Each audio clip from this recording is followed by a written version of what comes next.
Hi guys, thank you for watching Louis Fishing. My name is Louis, and on this video, ipapakita ko sa inyo kung paano ko ginagawa yung version ko ng floating rattler na known sa Davao na napanghuli ng certain species like trevally o talakitok, matambaka, cresent grunter or bugaong, and paminsan-minsan needlefish o balo. So, simple lang ang materials na kailangan. Actually, kailangan mo lang ng maiksing PVC pipe or wiring conduit na hindi na ginagamit, konting rubber matting. In this case, ang ginamit ko is chinelas na hindi na ginagamit, konting split sinker. Actually, isa lang na split sinker, konting beads para magkaroon siya ng rattling sound. And then, super glue as is, solvent cement, pang seal, panigurado na hindi mapasukan ng tubig yung loob ng rattler, at saka para din siya lumutang.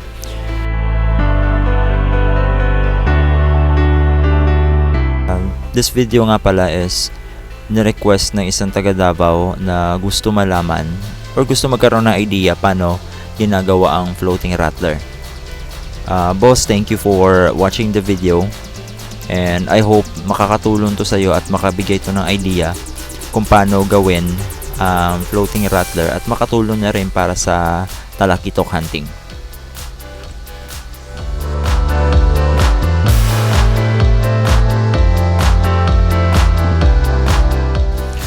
Okay, so matapos ko gawin yung line tie o yung loop para sa sabiki rig, ikinakabit ko ngayon yung split sinker sa other end ng stainless steel wire after nung cap o itong chinelas na ginagamit ko para maging takip ng isang end ng floating rattler.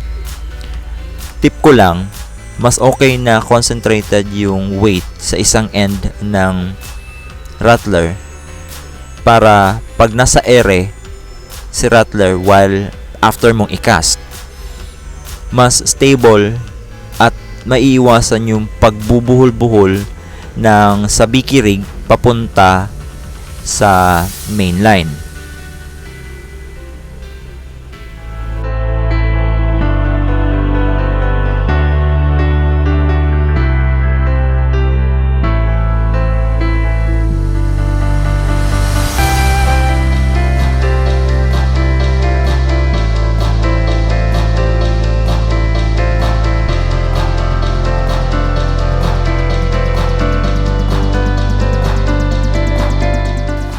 Okay, so pagkatapos kong may kabit yung split sinker, pinutol ko na yung stainless wire. Nagbigay lang ako ng konting allowance para at least eksakto lang yung haba ng aking line tie para sa aking floating rattler. So kung makikita nyo na ipasok or naikabit ko na rin yung isang cap or yung isang chinelas na kinorteng bilog para magsilbing takip sa front end ng floating rattler.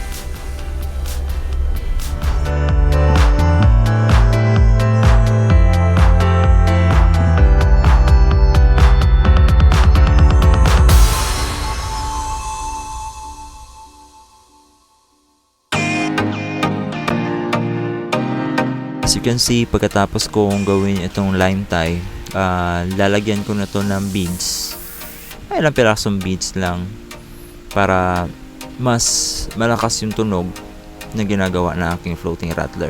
You're gonna hear it pag katapos ko na siyang lagyan ng beads sa loob.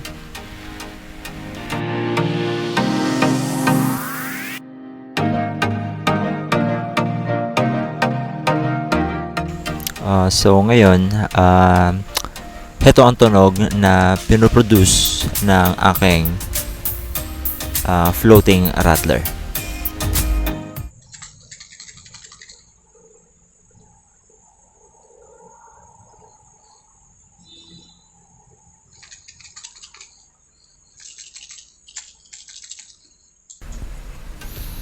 Okay, so matapos ko malagyan ng beads, isa-secure ko na lang yung mga rubber ends or yung mga takip ng super glue maya-maya.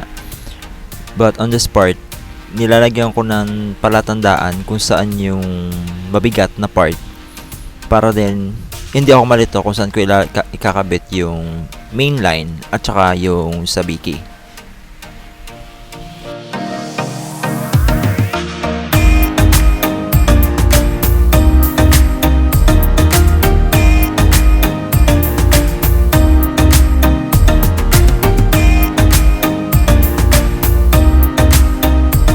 Okay, so pagkatapos ko ma-secure yung mga caps, which is yung mga chinelas for both ends, gamit ang super glue, nilalagyan ko siya ngayon ng solvent cement, pangdagdag seal na lang din, para siguradong hindi papasukin ng tubig ang aking floating rattler.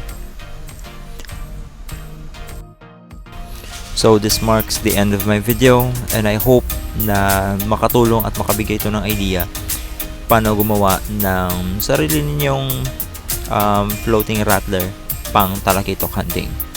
Once again, my name is Louie. Thank you so much for watching Louie's Fishing. Fish on!